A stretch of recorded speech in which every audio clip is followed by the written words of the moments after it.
Bienvenue sur les cours de Jean-Phi pour un court chapitre consacré aux fractions rationnelles, très court parce qu'on a déjà vu comment on peut passer d'un anneau commutatif unitaire intègre à un corps qui est en fait un surcorps de A, c'est-à-dire un corps qui contient A. Et le plus petit corps qui contient A, c'est le corps des fractions. Alors, justement, ici, on va parler du corps des fractions de K de X. K est donc un corps commutatif, ici Q, R ou C. On sait que K de X est un anneau commutatif unitaire intègre euclidien principal factoriel, bref, il a toutes les qualités, mais qui n'est pas un corps parce que X n'est pas inversible, tout simplement pour des raisons de degré. On ne peut pas avoir ça. On sait que quand un anneau A est commutatif unitaire intègre, on peut construire un corps de fraction qui a un isomorphisme près, le plus petit corps contenant A. Ça, on a fait une leçon sur le passage d'un anneau à un corps, et on a fait des leçons aussi sur K de X. Voilà, tout ça, ça a été fait. Voilà. Alors ici, en fait, l'anneau, ça va être K de X, justement. Et son corps de fraction, c'est Kx écrit comme ça. On appelle ça des fractions rationnelles à une indéterminée. Chaque polynôme non nul P donc non nul, a un inverse noté 1 sur P dans K de X. 1 sur P, c'est P-1 dans ce K de X-là. Et pour chaque fraction de K de X, il existe un représentant un couple PQ tel que on a ça, qui est noté comme ça. Voilà. Donc le représentant, on l'a noté comme ça, on le note comme ça, bien évidemment. La fraction P sur Q est un représentant de F, ça fait référence, si vous voulez, à la relation d'équivalence définie comme ça, où la classe de PQ, c'est F. Voilà, et on a F égale P fois sur Q fois A, quel que soit A appartenant à K de X. Bon, voilà. Ça c'est évident, parce que si je fais P fois Q fois A, ça donne Q fois P fois A. Donc on a bien ça. Désormais, quand on parle de fraction P sur Q, on sous-entend que P et Q appartiennent à ça, et on dit que la fraction P sur Q est irréductible si P et Q sont premiers entre eux dans K de X. Ça veut dire que les seuls diviseurs de P et Q sont les inversibles de K de X, donc les lambda appartenant à K étoile. Rappelons que si P et Q sont non nuls, on dit que R est un PGCD de P et Q si R divise P et Q et que les diviseurs communs de P et de Q, ce sont exactement les multiples de R. Alors, R' dans ce cas-là est un PGCD de RQ, ça veut dire qu'on passe de R' à R en multipliant par un lambda qui est non nul. Parce que K étoile, c'est exactement l'ensemble des éléments inversibles de K. Et K étoile, c'est K moins 0. Et R est un polynôme de degré minimal divisant P et Q. Bon, donc on écrira ça comme ça. Voilà. Mais on pourra écrire aussi fois lambda. On sait que tout lambda appartenant à K étoile divise P et Q. Donc dire que P et Q sont premiers entre eux, c'est équivaut à dire que les seuls diviseurs de P et Q sont les lambda appartenant à K étoile. Donc on écrira ça. D'accord ? Simplifier P sur Q, c'est trouver P' sur Q', tel que degré de P' est inférieur à degré de P, degré de Q' inférieur à degré de Q, et P sur Q égale P' sur Q'. Donc il faut évidemment avoir P fois Q' égale Q fois P'. Dire que, alors si P, enfin, on a cette équivalence P sur Q est irréductible, ça équivaut à dire que P sur Q n'est pas simplifiable, ça équivaut à dire que P et Q sont premiers entre eux, que le PGCD de P et de Q est égal à 1. La mise au même dénominateur, qu'on appelle aussi dénominateur commun, si F est égal à A sur B appartient à K de X, A est le numérateur de la fraction A sur B, B est le dénominateur. A sur B plus A' sur B', donc j'additionne deux fractions. Je peux multiplier en haut et en bas par B', ici en haut et en bas par B, donc ça fait ça. Là, je dis qu'on a mis les deux fractions au même dénominateur, ce qui permet de les additionner. On fait ça quand on a à faire une somme. Une somme, on connaît tout ça depuis très longtemps. Et si à la place de deux fractions, on a n, eh bien, on va dire que c'est la somme des CK sur B. Alors B, c'est quoi? C'est le produit des BK. Alors donc, ça veut dire que pour chaque AK sur BK, qu'est-ce qu'on a fait? Eh bien, on a multiplié par tous les autres BJ qui étaient, pour J différentes K, qui n'étaient pas des BK. Autrement dit, on a fait CK est égal le produit des AJ, J différentes K. Voilà. Et donc, évidemment, à la fin, on a F est égal à la somme de 1 à n des CK sur B. Là aussi, on a mis au même dénominateur.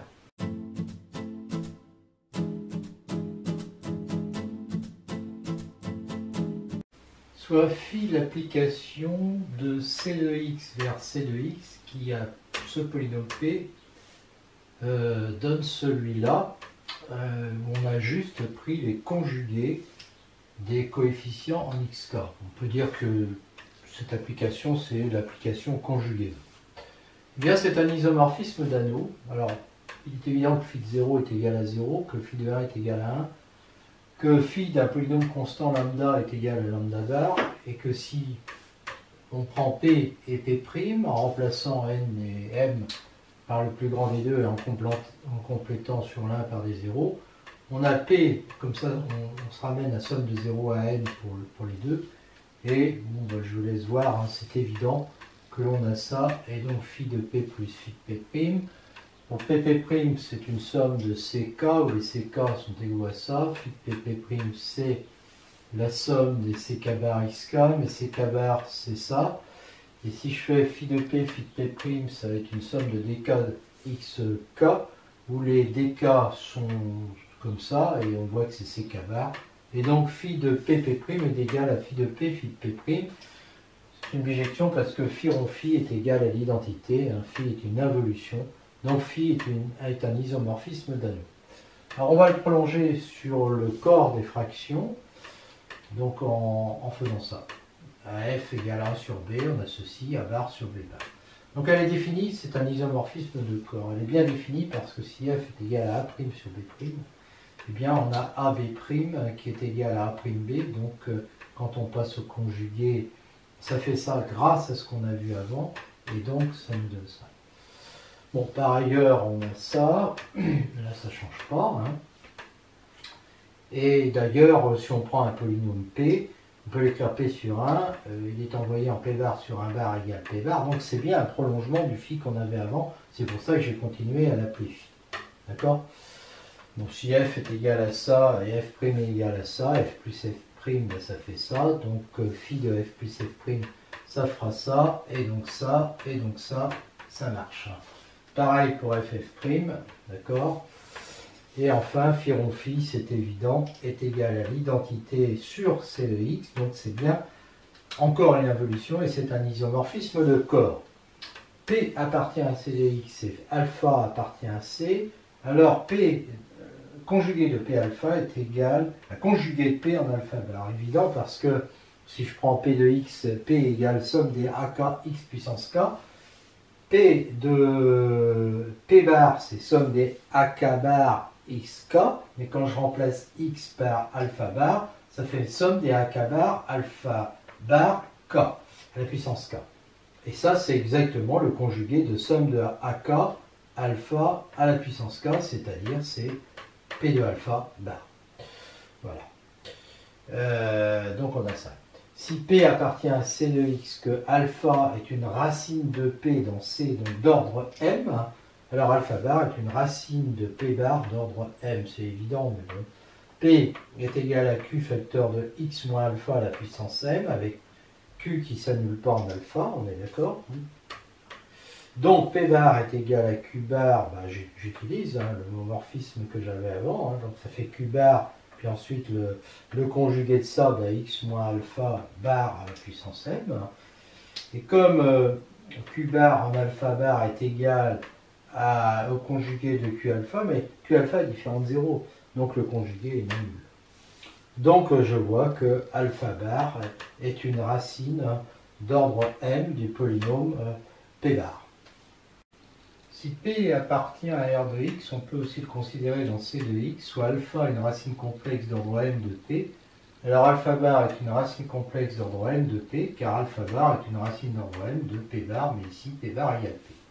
Je fais une remarque avant là. Si P appartient à C de x et que P bar est égal à P, alors P appartient à R de x.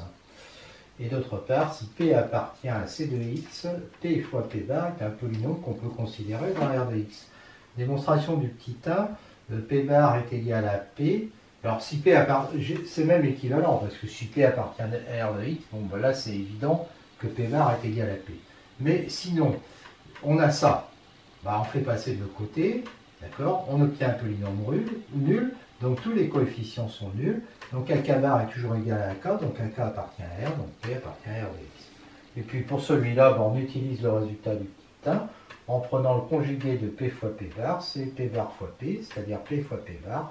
Donc conjugué du polynôme Q est égal à Q, donc Q, celui-là, appartient à R de X.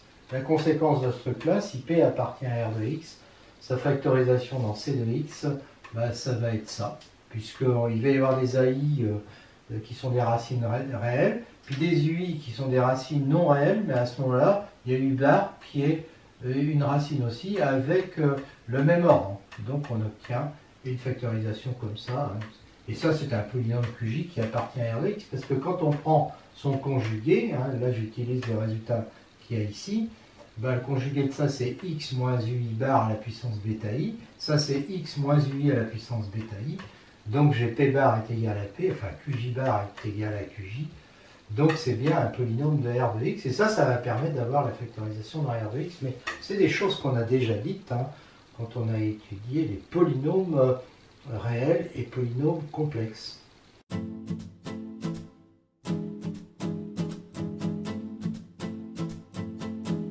A et B sont deux polynômes non nuls de k de x, enfin B n'est pas nul en tout cas. Alors il existe QR appartenant à k de x tel que A sur B est égal à Q plus R sur B où degré de R est inférieur à degré de B. Démonstration, on fait la division euclidienne de A par B avec ça comme condition. Et donc on a évidemment A sur B qui est égal à Q plus R sur B.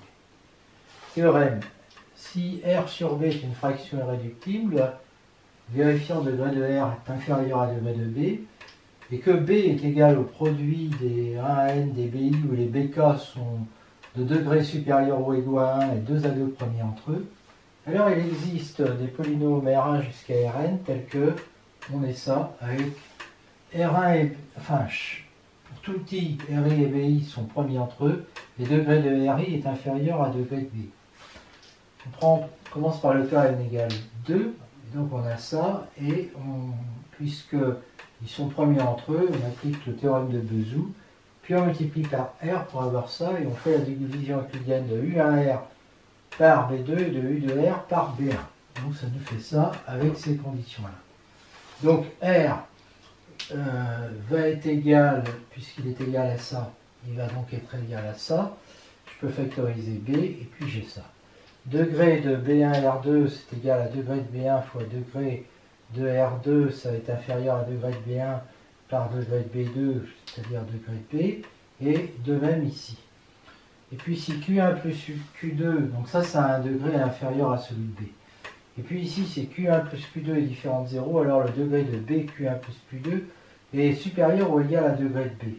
Donc en fait, on a le degré de B facteur de Q1 plus Q2 plus ça, alors qui est égal à R d'ailleurs, mais ce degré-là, là on a du degré qui est inférieur à B, là on a du degré qui est supérieur ou égal à B, donc en fait, je ne sais pas pourquoi j'ai mis ça, le degré de ça va être supérieur ou égal au degré de B.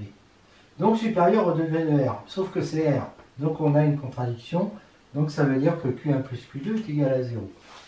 Et donc, si Q1 plus Q2 est égal à 0, ça fait que R est égal à ça. D'accord ? Et donc R sur B, il divise par B1, B2, et donc ça me fait ça.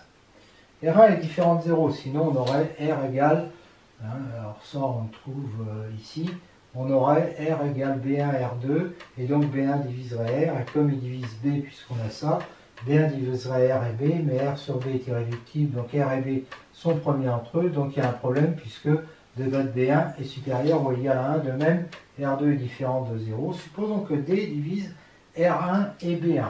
Alors comme R est égal à ça, que D divise R1 et B1, il divise R, mais comme D divise... alors il divise R, d'accord, mais il divise aussi B1, donc il va diviser B. Et il divise R, alors que R et B sont premiers entre eux, donc D appartient à K étoile. Donc à chaque fois qu'on a un diviseur commun R1 et B1, il appartient à K étoile, donc ça veut dire que R1 et B1 sont premiers entre eux, de même pour R2 et B2. Alors il nous reste à démontrer l'unicité, je suppose qu'on a ça avec les conditions qui sont là, et alors évidemment je vais avoir ça, hein.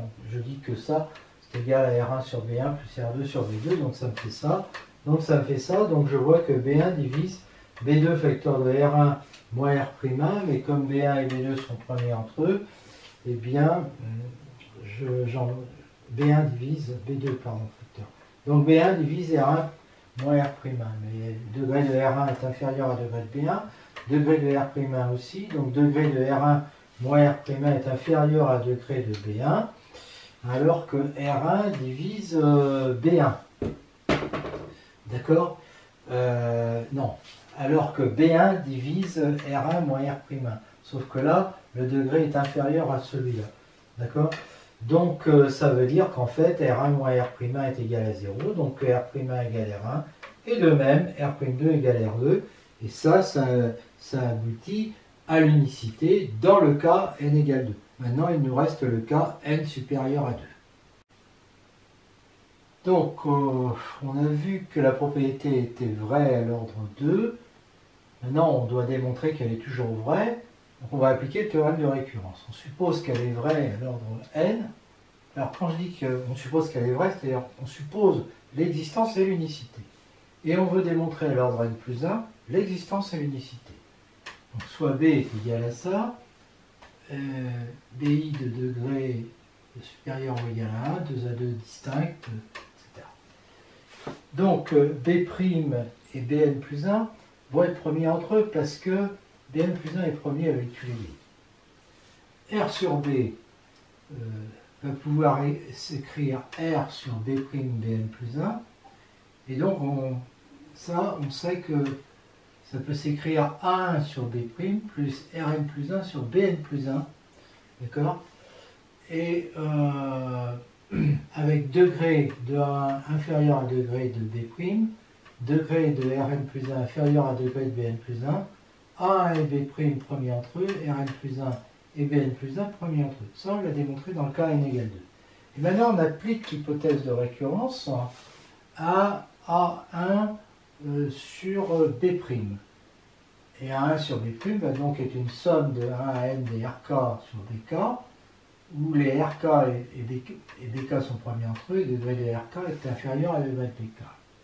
Donc finalement, R sur B va être égal à cette somme-là, plus Rn plus 1 sur Bn plus 1, donc ça fait égal à ça. Voilà. Et on a ça. Alors maintenant, l'unicité à l'ordre n plus 1, on va supposer R sur B est égal à ça, avec les conditions, et puis on a supposé que c'était égal, enfin on a démontré que c'était égal aussi à la somme des RK sur BK. Voilà.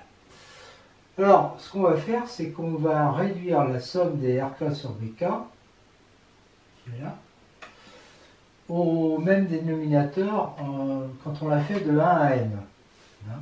Bon, donc imaginons que ce soit R1 sur B1 plus R2 sur B2.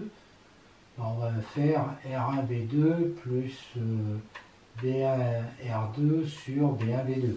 Alors là, c'est pareil, sauf que c'est un petit peu plus compliqué. On va poser donc B' égale produit de 1 à n des BK, et dans cette somme-là, bien, on va multiplier chaque RK par les produits des BJ pour J différents de K. D'accord? Et on fait la somme. Donc on obtient U, et ça me fait R sur B est égal à U sur B', plus Rn plus 1 sur Bn plus 1. Et de même, R sur B, est égal à U' sur B'. Donc le U' se calcule pareil, mais en remplaçant les RK par des R'K, plus R'N plus 1 sur Bn plus 1. D'accord? Voilà, c'est ça. Donc, degré de RK est inférieur à degré... Alors, comme le degré de RK est inférieur au degré de BK, le degré de RK multiplié par ça va être inférieur au degré de BK multiplié par ça, c'est-à-dire au degré de B'. Voilà. Alors, R, quand je regarde ça, B' fois Bn plus 1, ça fait B. Donc au même dénominateur, ça fait UBN plus 1 plus B' Rn plus 1, qui va être égal à R. Donc supposons que D divise U et B', parce que je veux démontrer qu'ils sont premiers entre eux. Ben, D divise U et B', on a déjà fait ça tout à l'heure. Alors il va diviser R. Mais comme il divise B', il divise B. Donc il divise R et B qui sont premiers entre eux. Donc D appartient à K étoile. Donc en fait, tout diviseur commun à U et B' est un élément de K étoile. Ça veut dire que U et B' sont premiers entre eux. De même, U' et B' sont... Alors de même, on a ça, et U' et B' premiers entre eux. Donc, en fait, on a R sur B qui est égal à ça, et qui est égal à ça, d'accord? Et avec degré de U inférieur à degré de B', U et B' premiers entre eux, idem pour ça et ça. Bon, bah, ce que j'ai démontré dans le cas n égale 2, l'unicité que j'avais démontrée, bah, je l'applique ici. U va être égal à U', Rn va être égal à R' n plus 1. Voilà.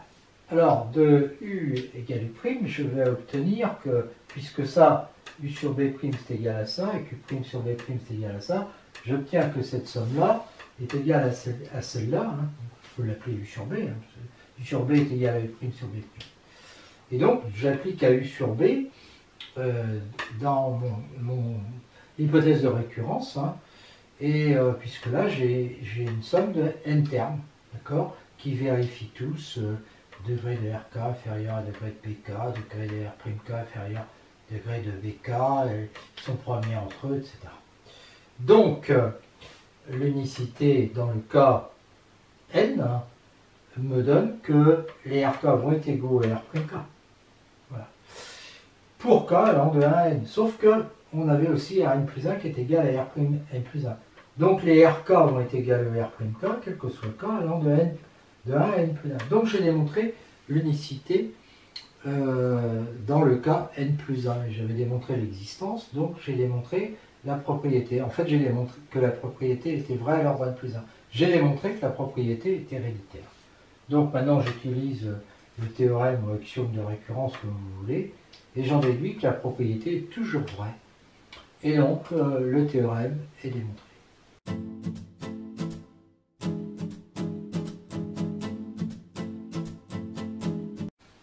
Soit grand F égale A sur B puissance n, une fraction irréductible. Alors, degré de B supérieur ou égal à 1, je l'ai pas mis, mais A est évidemment différent de 0. C'est même différent d'une constante, c'est-à-dire d'un élément de A, sinon ça n'a aucun intérêt, mais enfin, c'est pas grave. Degré de A inférieur à degré de B puissance n avec n supérieur ou égal à 1. Bon, c'est pareil, le cas n égale 1 est sans intérêt. Alors F est de cette forme-là, où degré de Rk est inférieur à degré de B, et on a unicité des Rk.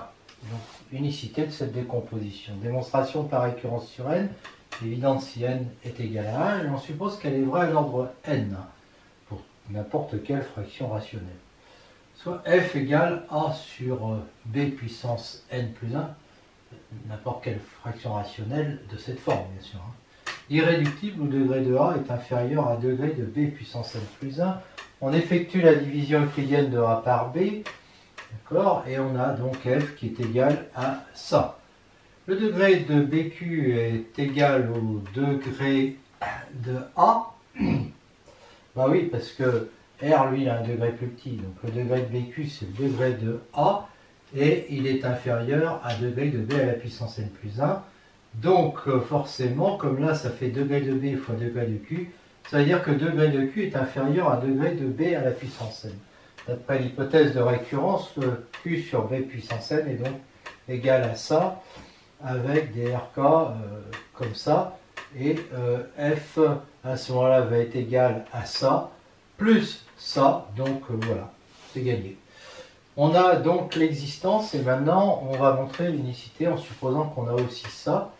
Alors on met ces fractions-là au même dénominateur B puissance n, donc ça nous fait U sur B puissance n avec U qui est égal à ça, je vous laisse y réfléchir. Chaque R'K est inférieur au degré de B, donc chacun de ces termes-là est inférieur à degré de B à la puissance n moins K plus 1, Et donc de toute façon ça va être inférieur ou égal à degré de B à la puissance n, mais comme ici il y a inférieur, ça va être inférieur strictement.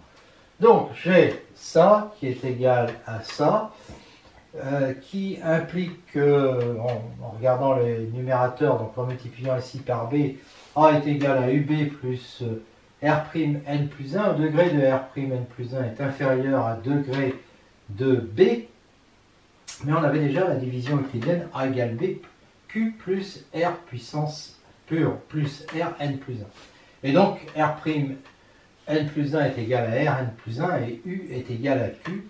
Et donc U sur B puissance n, c'est pareil que Q sur B puissance n. Et donc j'ai Q sur B puissance n qui est à la fois égal à ça et à ça. D'accord? Avec les degrés ici qui vérifient ça.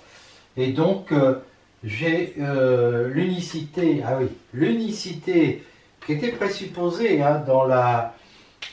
j'ai fait une récurrence où dans cette récurrence, j'y mettais l'existence et l'unicité. Donc l'unicité de l'ordre n me dit que les R'K sont égaux à Rk, quel que soit K allant de 1 à n1. D'accord? Et donc comme on avait aussi Rn plus 1 est égal à R'N plus 1, ben ça c'est vrai, quel que soit K allant de 1 à n plus 1. Donc la propriété est vraie à l'ordre n plus 1. Donc par le théorème de récurrence, elle est toujours vraie. Exemple, on prend cette fraction qui appartient à Q de x, qui se décompose en A sur x plus 1 plus B sur x plus 1 au carré plus C sur x plus 1 au cube, hein, puisqu'il faut prendre des degrés qui sont inférieurs à x plus 1, là c'est facile. Alors évidemment, là c'est facile, je peux mettre au même dénominateur, et ensuite j'ai un système qui me donne ça et ça. Autre méthode, je fais un changement de variable, y égale x plus 1, donc grand X est égal à y moins 1, et j'ai f qui va être égal à y moins 1 au carré, c'est-à-dire à y2 moins 2y plus 1, moins parenthèse y moins 1, c'est-à-dire moins y plus 1, plus 3. Et j'obtiens y au carré, moins 3y, plus 5 sur y au cube. Et ça, maintenant, je sépare en trois fractions, ça fait 1 sur y, moins 3 sur y2, plus 5 sur y au cube. Et je remplace, maintenant, je fais l'inverse, hein, je remplace y par x plus 1, et je trouve 1 sur x plus 1, moins 3 sur x plus 1 carré, plus 5 sur x plus 1 au cube. Autrement dit, je retrouve le résultat.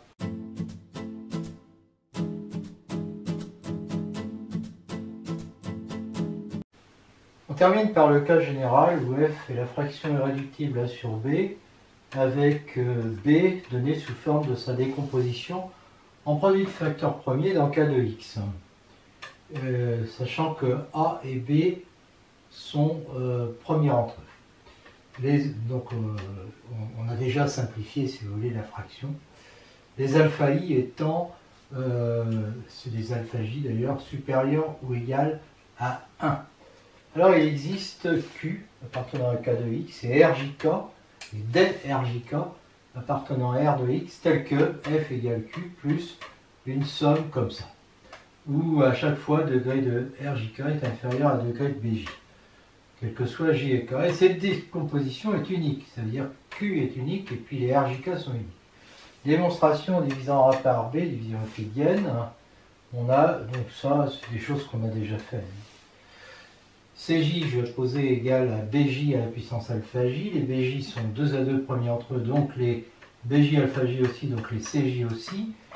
Et donc quand on prend ça, on sait qu'on peut le décomposer sous cette forme-là, avec des UJ dont le degré est inférieur à un degré de CJ, c'est-à-dire de BJ à la puissance alpha J. Et pour chaque J, on a vu qu'on pouvait à nouveau décomposer avec une somme de RJK sur BJ à la puissance K, ou pour K allant de 1 à alpha J, où le degré des RJK est inférieur à degré de BJ. Donc F va être égal à Q, plus somme de J égale 1 à N, de somme de K égale 1 à alpha J, de RJK sur BJ à la puissance K avec ça, et donc on a bien le résultat escompté. Supposons maintenant qu'il y ait aussi une autre décomposition avec les mêmes conditions. On met les doubles sommes, même dénominateur, donc dénominateur commun qui va être B. Et donc je vais poser UJ égale, je vais vite parce qu'on a déjà fait ça avant, est égal à la somme de K égale 1 à alpha J des RJK BJ à la puissance alpha J moins K, de façon à ce que cette somme-là soit égal à uj sur bj à la puissance alpha j, c'est-à-dire uj sur cj. Mais on voit que le degré de chaque terme là, est inférieur au degré de... ça va être inférieur au degré de bj. Et donc les bj, c'est alpha j moins k. Ce qu'on avait vu, c'est que c'était inférieur au degré de bj à la puissance alpha j, c'est-à-dire de cj. D'accord? Et u, je pose u égale somme. Alors là maintenant je m'intéresse, donc j'avais cette somme là, j'ai une somme pour j égale 1 à n des uj sur cj. D'accord? Donc le aussi je les mets au même dénominateur en posant u égale somme de uj pi dck mais pour k différent de j. Et donc ça me fait que f va être égal à q plus u sur b. Comme c'est des choses qu'on a déjà faites, je vais très vite là-dessus. Degré de u inférieur à degré de cj fois ça, c'est-à-dire degré de b. Donc degré de u est inférieur à degré de b. Et de même, on définit les u' j et u', et on a un résultat comme ça, d'accord? Bon, bah, de ça, on déduit que en mettant au même dénominateur, on les compare tous les deux, ça fait bq plus u est égal à bq' plus u', donc b facteur de q moins q' égale u' moins u, qui lui, comme les deux sont de degré inférieur à b, ça va être de degré inférieur à b. Alors ici, ça va être de degré supérieur ou égal à b, sauf si q moins q' est égal à 0. Donc q moins q' est égal à 0. Donc q est égal à q', et donc on a ça, et donc u égale u'. Alors, puisque ça, alors ça, ben ça nous fait ça, ça nous fait ça, c'est égal, eh bien, on sait qu'à ce moment-là, on l'a vu avant, puisque degré de u' est inférieur à, degré de u est inférieur à degré de b, hein, pareil pour u', là c'est pas b', hein, c'est b, hein, et donc je suis sûr que tous les u'j sont égaux au uj, puisqu'il y a unicité de cette décomposition. Et du coup, je vais avoir ça, quel que soit j, et donc je vais avoir ça. Je remonte à la définition de mes uj, je vais avoir ça, quel que soit j, et donc je vais avoir que tous les r'jk sont égaux au rjk. Donc c'est évident, hein, je vais très vite parce que c'est facile. Voilà, d'où l'unicité de cette décomposition. Et maintenant, on va passer à des exemples.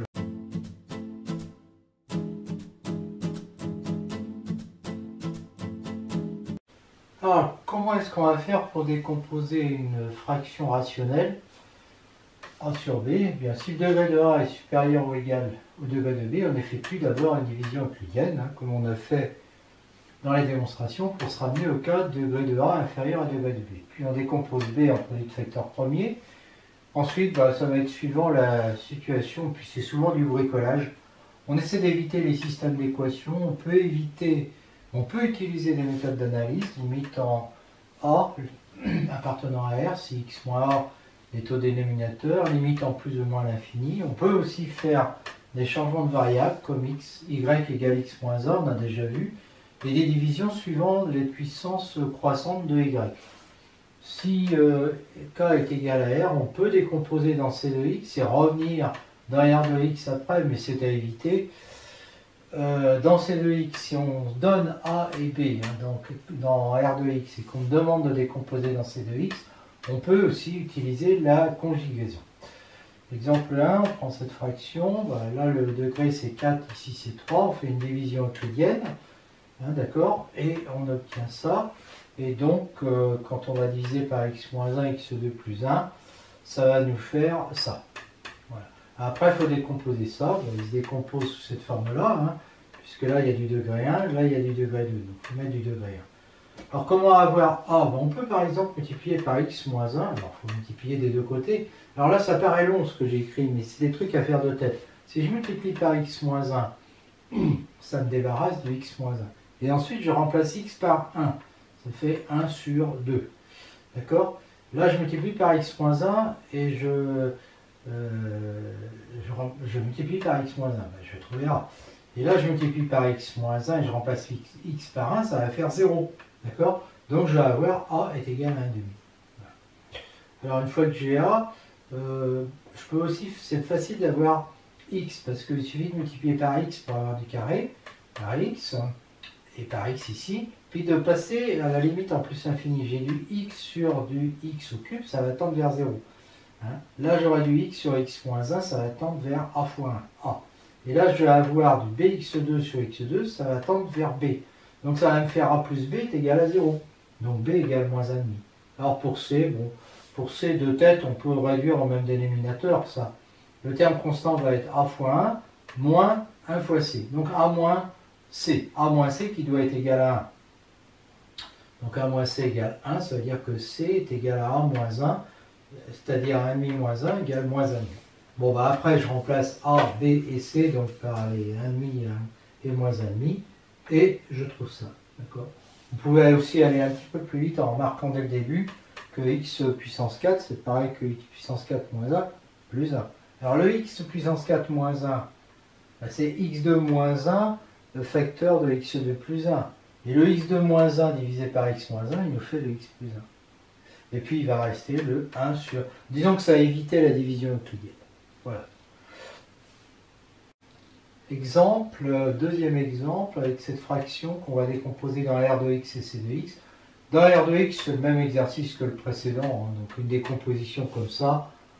On multiplie par x moins 1 et on remplace x par 1, et donc on trouve facilement un tiers égale a, parce qu'on se débarrasse ici du x moins 1. Puis quand je remplace, il va rester 1 sur 3, là il va rester a, puis là ça s'annule.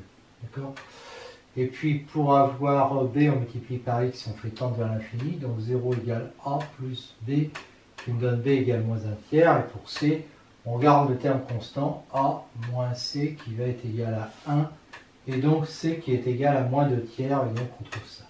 Dans c de x, on factorise x, alors x occupe moins 1, il a 3 racines, 1, j et j bar, et donc on va avoir ça. En réalité, comme les pôles sont conjugués, je vais en parler après de ça. B et C vont être conjugués, donc il suffit d'avoir C, d'avoir B, puis on a C.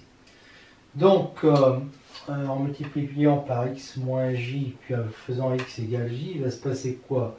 Ça supprime ça, je remplace x par j, donc je vais avoir du j moins 1 et du j moins j bar. Est égal à quoi? Si je multiplie ça par x moins j et que je remplace x par j, ça fait 0, ici c'est pareil, et là ça fait b. Donc ça fait b est égal à ça.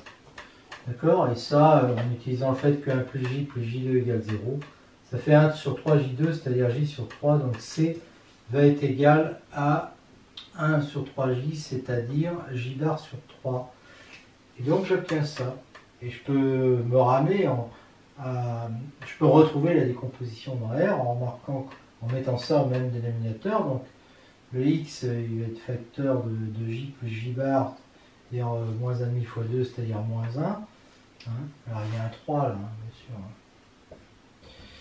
Et puis le moins j bar, alors moins j bar ça fait le moins 1, puis là il y en a un deuxième, donc ça fait ça. Et donc je retrouve facilement ce truc là dans R de x.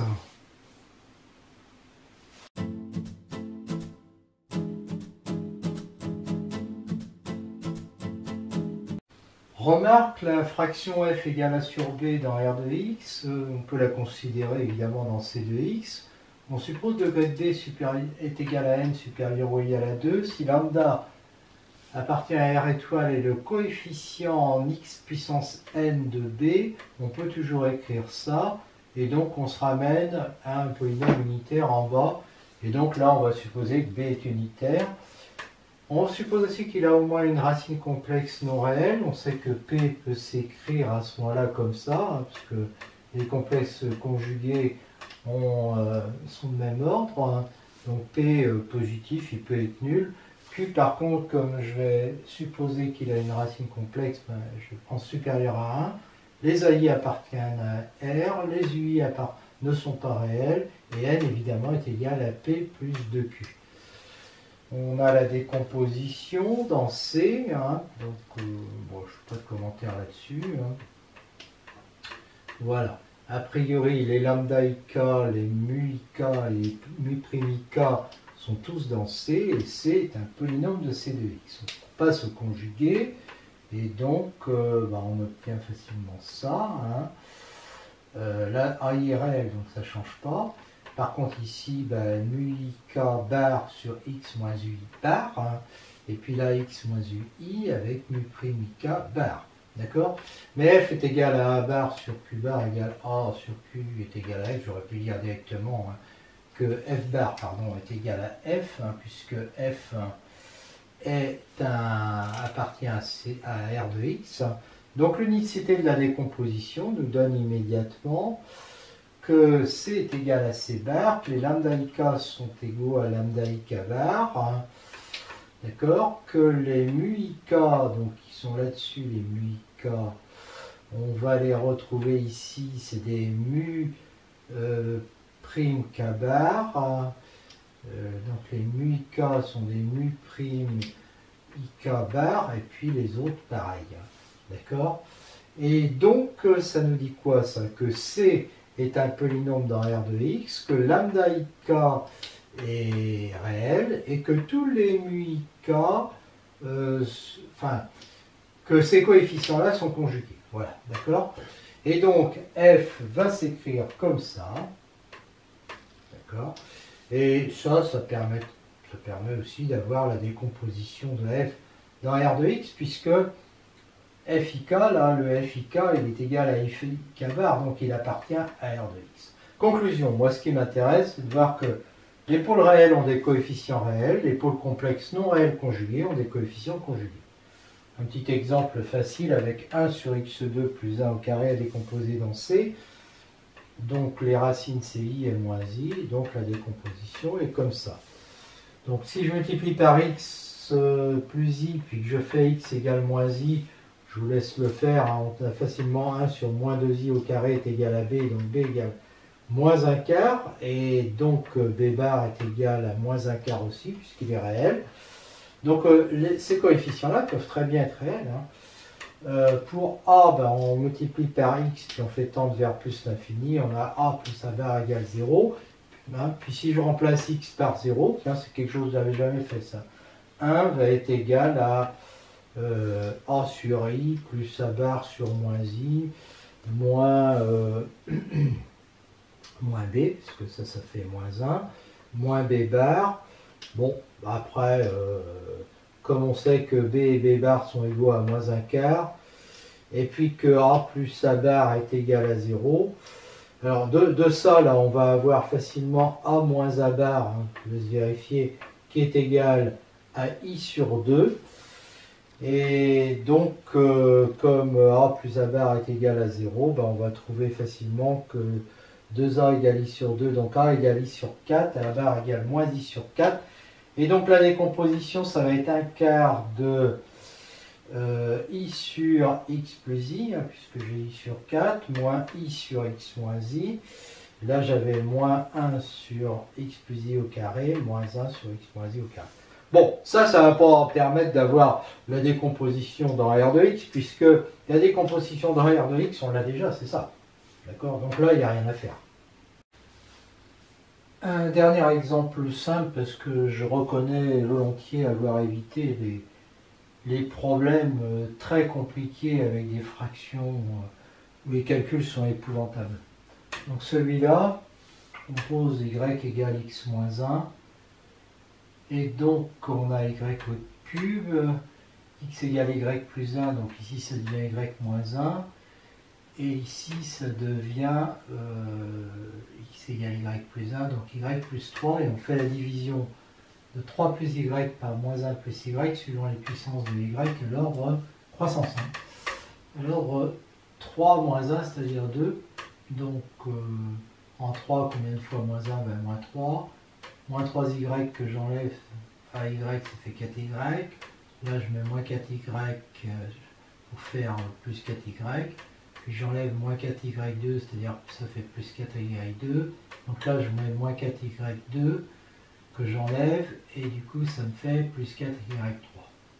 Et donc, j'ai ça que je peux simplifier. Ça et ça. Et donc, j'obtiens facilement ça. Et puis, ça que je simplifie, ça fait 4 sur moins 1 plus y, et je reviens aux x. Un deuxième exemple, dans R de x, f égale ça. Alors je pourrais diviser, hein, parce que là on est du degré 4, je pourrais diviser ça par, il faudrait développer ça, puis faire la division euclidienne de ça par ça. Je vais le faire en 2 temps, pour montrer que tout est possible. Je vais le faire d'abord comme ça, donc je trouve, bon c'est une division euclidienne, là c'est facile, hein.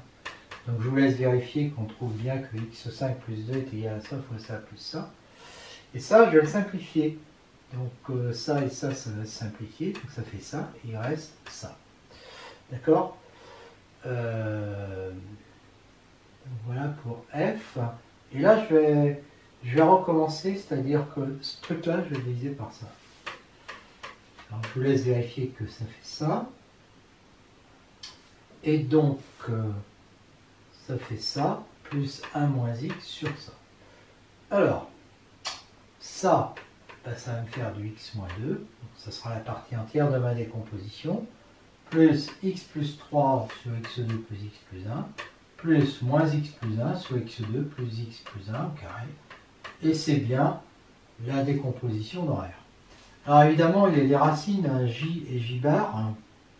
Donc là, on pourrait chercher, exprimer ça sous la forme a sur x moins j, plus a bar sur x moins j bar, et puis là, il faudrait refaire la même chose avec les carrés, c'est-à-dire plus b sur x moins j, plus b bar sur, plus b sur x moins j au carré, plus b bar sur x moins j bar au carré. Bon, il faudrait le faire, je ne l'ai pas fait.